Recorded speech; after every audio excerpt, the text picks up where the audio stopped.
আসসালামু আলাইকুম। সংবাদে আপনাদের সবাইকে স্বাগত জানাচ্ছি। আমি ফিরোজ তোহা। শুরুতেই সংবাদ শিরোনাম। বাংলাদেশের সর্বশেষ গুরুত্বপূর্ণ আপডেট সংবাদে আপনাকে স্বাগত। শুরুতেই সংবাদ শিরোনাম, পরে বিস্তারিত। শুরুতে জানাবো সংবিধান সংশোধন প্রসঙ্গে বিএনপি ৭১ ও ২৪ এক কাতারে আনা উচিত হবে না।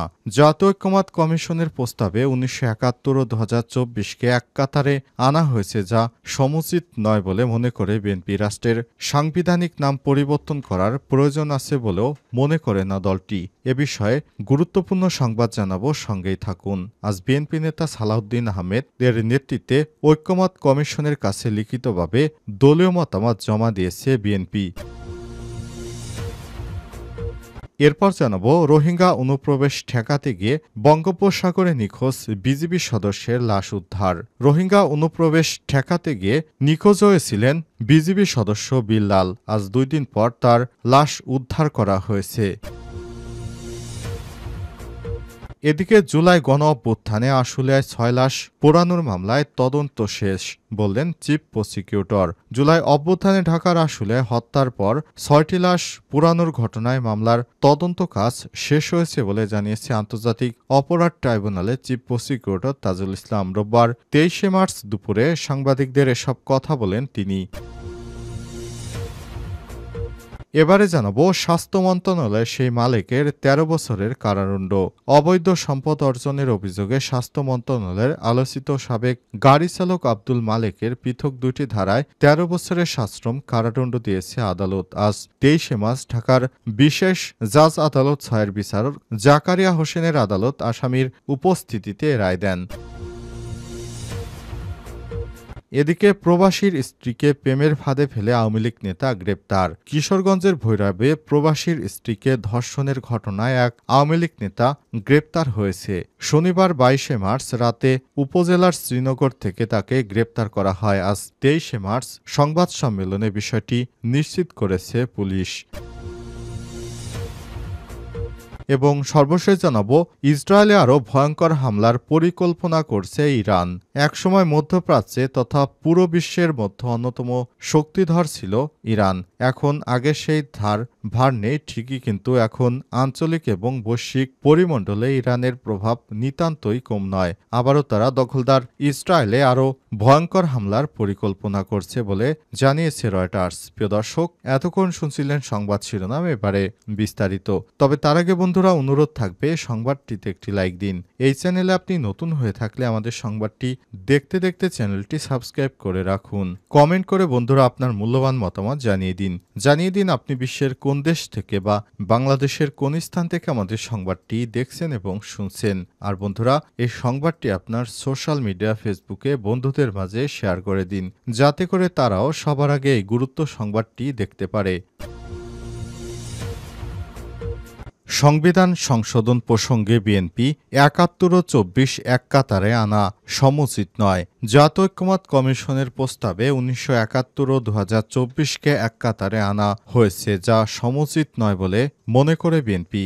রাষ্ট্রের সাংবিধানিক নাম পরিবর্তন করা প্রয়োজন আছে বলেও মনে করে না দলটি। আজ রোববার দুপুরে জাতীয় ঐক্যমত্য কমিশনের কাছে লিখিতভাবে দলীয় মতামত জমা দেয় বিএনপি। পরে দলটির স্থায়ী কমিটির সদস্য সালাউদ্দিন আহমেদ সাংবাদিকদের এসব কথা বলেন। সালাউদ্দিন আহমেদ বলেছেন, সংবিধানের প্রস্তাবনা স্প্রেডশিটে উল্লেখ করা হয়নি। এটি উচিত ছিল। সংবিধানের গুরুত্বপূর্ণ অংশ হল প্রস্তাবনা। সেটি পুরোপুরি পরিবর্তন বা সংশোধনের প্রস্তাব করা হয়েছে, অনেকটা পুনর্লিখনের মতো। সেখানে ১৯৭১ সালে স্বাধীনতা যুদ্ধের সাথে ২৪-এর অভ্যুত্থান এক কাতারে আনা হয়েছে। এটা সমুচিত বলে বিএনপি মনে করে না। এটাকে অন্য জায়গায় রাখা বা সংবিধানের তফসিলের অংশে রাখার বিভিন্ন রকম সুযোগ আছে, সেটা আলোচনা করা যাবে। বিএনপি পঞ্চদশ সংশোধনীর পূর্বে অবস্থানের যে প্রস্তাবনা ছিল সেটির পক্ষে।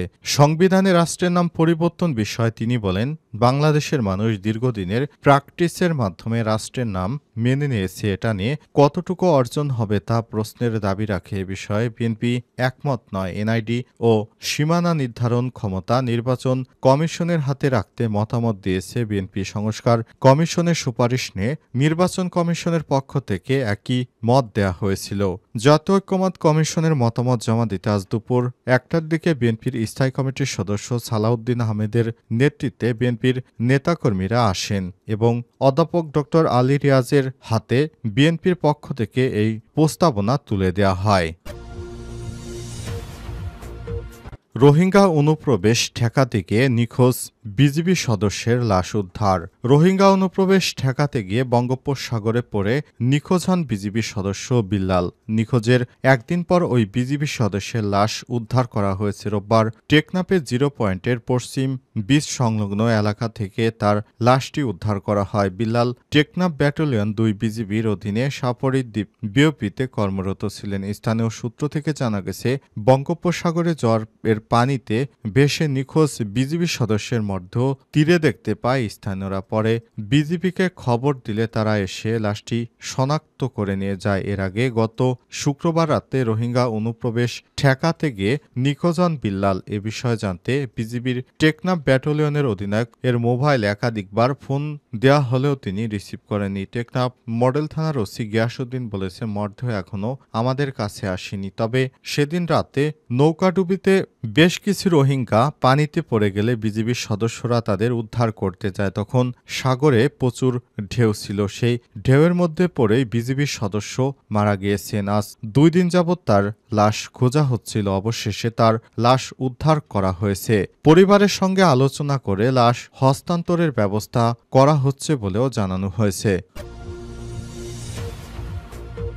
জুলাই অভ্যুত্থান আশুলিয়ায় 6 লাশ পোড়ানোর মামলায় তদন্ত শেষ বললেন চিফ প্রসিকিউটর।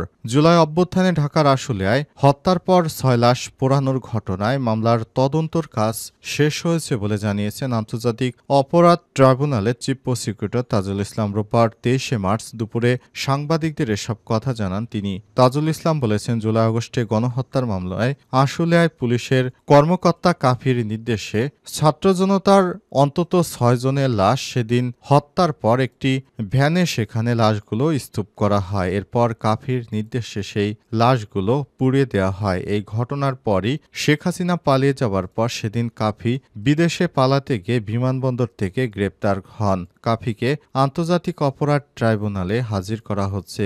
বর্তমানে তার মামলাটি এতদিন শুনানিতে থাকলেও অবশেষে মামলার তদন্ত শেষ হয়েছে। এখন বিচারিক কার্যক্রমের মাধ্যমে এই 6টি লাশ পোড়ানোর ঘটনায় কাফির বিরুদ্ধে শাস্তিমূলক ব্যবস্থা গ্রহণ করা হচ্ছে। শেখ হাসিনা নির্দেশে এই হামলাগুলো হয়েছিল বলেও জানান আন্তর্জাতিক অপরাধ ট্রাইব্যুনালের চিফ প্রসিকিউটর তাজুল ইসলাম। তিনি আজ সংবাদ সম্মেলনে বিষয়টি নিশ্চিত করেছেন এবং মামলার তদন্ত শেষ হয় আসামিরা দ্রুত সময়ের মধ্যে তাদের শাস্তি পাবেন এমন নিশ্চয়তার কথা জানিয়েছেন চিফ প্রসিকিউটর তাজুল ইসলাম। স্বাস্থ্য মন্ত্রণালয় সেই মালিকের 13 বছরের কারাদণ্ড। অবৈধ সম্পদ অর্জনের অভিযোগে স্বাস্থ্য অধিদপ্তরে আলোচিত সাবেক গাড়ি চালক আব্দুল মালিককে পৃথক 2টি ধারায় 13 বছরের সশ্রম কারাদণ্ড দিয়েছে আদালত। রোববার 23শে মার্চ ঢাকার বিশেষ জাজ আদালত 6-এর বিচারক জাকারিয়া হোসেনের আদালত আসামিদের উপস্থিতিতে এ রায় দেন। 2021 সালের 15 ফেব্রুয়ারি অবৈধ সম্পদ অর্জন ও সম্পদের তথ্য গোপন করার অভিযোগে আব্দুল মালিকের বিরুদ্ধে মামলা করে দুর্নীতি দমন কমিশন দুদক। মামলার বাদী ও তদন্ত কর্মকর্তা ছিলেন দুদকের সহকারী পরিচালক সৈয়দ নজরুল ইসলাম।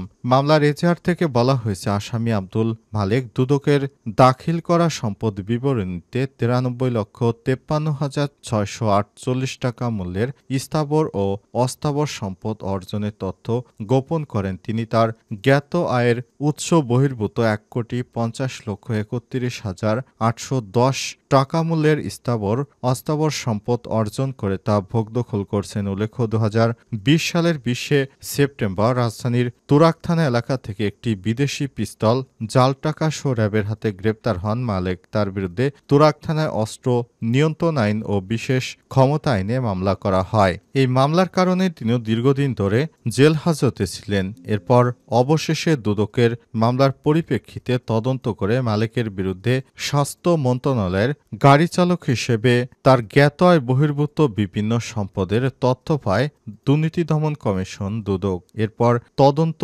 2020 সাল থেকেই চলছিল। অবশেষে আজ 2025 সালে এসে মালেকের বিরুদ্ধে রায় দিয়েছে আদালত। রায় বলা হয়েছে, মালেক যেভাবে চতুর্থ শ্রেণীর চাকুরি করে তিনি সম্পদের পাহাড় গড়েছেন সেটি অত্যন্ত দুঃখজনক। এরপর দুটি মামলায় তাকে 15 বছর মোট 30 বছরের সাজা দেওয়া হয় এবং দুটি মামলার সাজা একত্রিত করে অবশেষে 13 বছরের সাজা কার্যকর করার জন্য রায় ঘোষণা করেছে আদালত।